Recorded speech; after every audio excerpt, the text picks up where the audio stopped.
Exodus is the 8th studio album and first posthumous release from the late, great DMX.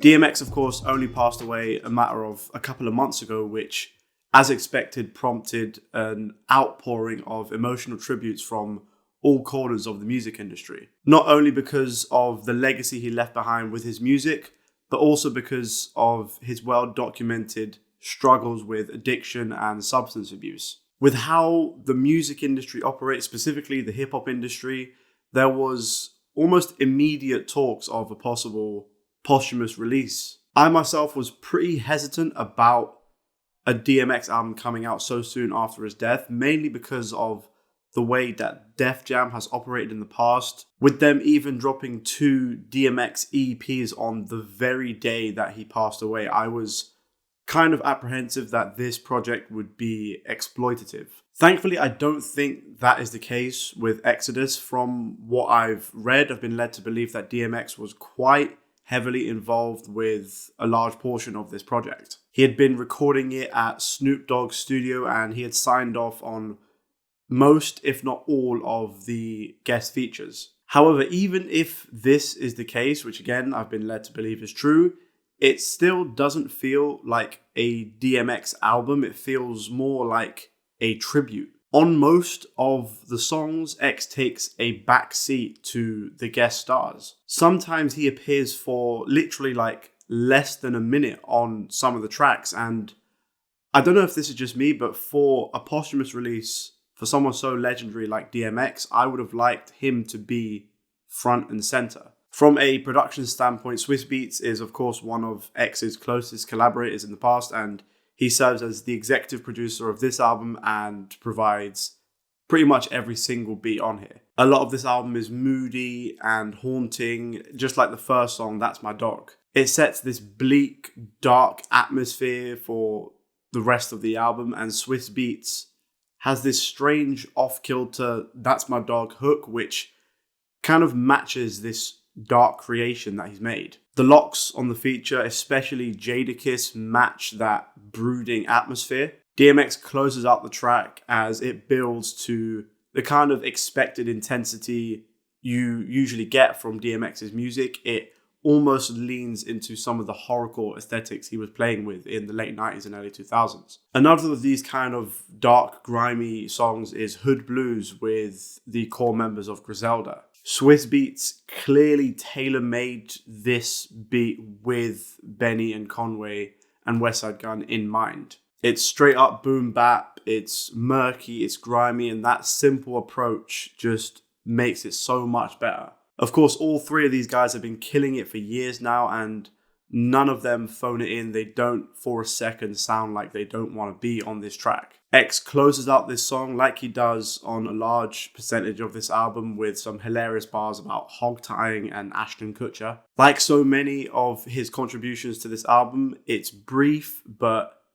extremely immediate. We do get moments of levity and a break from just how intense this album can be at times, such as the song Money Money Money with Moneybagg Yo. It's straight up just simply one of the most fun and enjoyable songs on the album. The vampire lair type beat is beautifully gaudy, and X's money, money, money, bitches, bitches, bitches hook is just prime DMX. His verse is brutal, full of energy, and with some crazy, outlandish quotables. And it's one of the few songs on here that sound like they have been fully formed from start to finish. Take Control with Snoop Dogg is another one of these more light-hearted songs. It dares to sample Sexual Healing by Marvin Gaye. And in terms of how this sample is integrated in the song, it starts off pretty striking and interesting, but it kind of grows stale after about the first minute.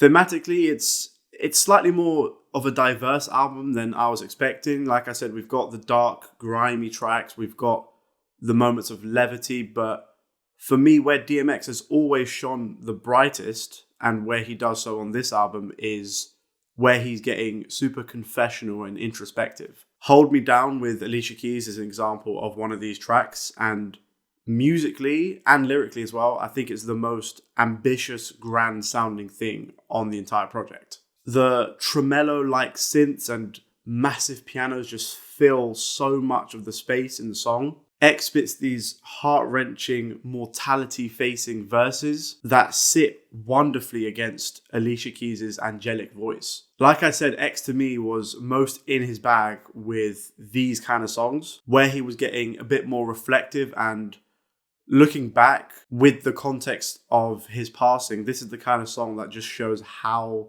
self-aware he was. The last proper song on the album is Letter to My Son, which is addressed to his eldest son, Xavier. It's the most wearing your heart on the sleeve, purely emotional song from DMX's standpoint. I Want to Give You a Hug, But I Might Bite You pretty much sums up the entire emotional sentiment of the track. Unfortunately, DMX's verse is the only standout moment on this track. Usher's voice just seems a bit too sweet for this kind of song, and the violin feature is way too loud and prominent.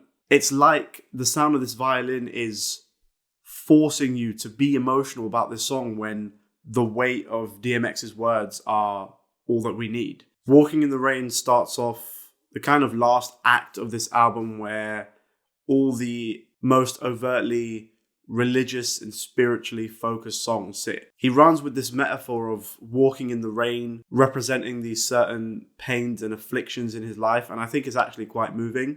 Dinan comes through with a kind of D'Angelo-esque feature on the hook, and then Nas comes with his second feature of the album. It's jazzy, it's smooth, it's down-tempo and melancholic, but once again, it's extremely self-aware. Just for me, the major downside to this album is just not enough DMX. As well as that, there are some tracks where it's just hard not to take into context DMX's very recent passing.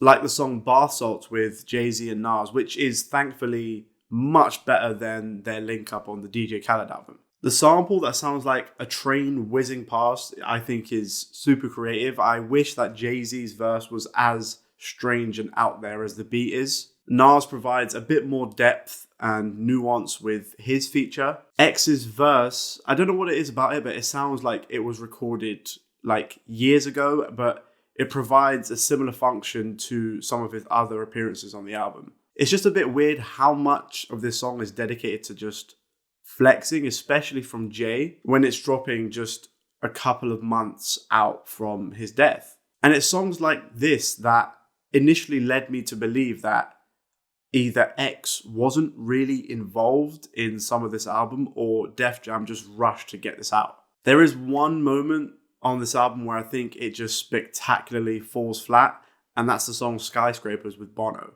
I do hate to say it, I understand that DMX signed off on this feature, but this song is just downright awful. Even production-wise, it's pretty basic and generic, which is not something you usually associate with Swizz Beatz. Bono's feature is that kind of super glossy, dramatic, and cheesy hip-hop feature that has really fallen by the wayside in recent years. Bono just takes up way too much of this song. I just think it was a complete misstep. I do think this album, for the most part, is created with good intentions. Like I said, X was apparently already well into the recording process and he was signing off features, but if I didn't come to know that, I would think that X was pretty much not involved in the creation of this album. This is meant to be a DMX album, but he is a sideman on his own album. He's the guest on his own songs. He should have been front and center. He should have been the focal point, especially for not only his first posthumous release, but a project that has dropped not even 2 months after he's passed away. There are some good stand-up moments, of course, but I really do think that Def Jam should have waited and been patient before bringing this project out and maybe considered other options. Those are my thoughts on this new album. Let me know in the comments down below what you guys think. Make sure to like, subscribe, and on the bell, and I shall see you next time.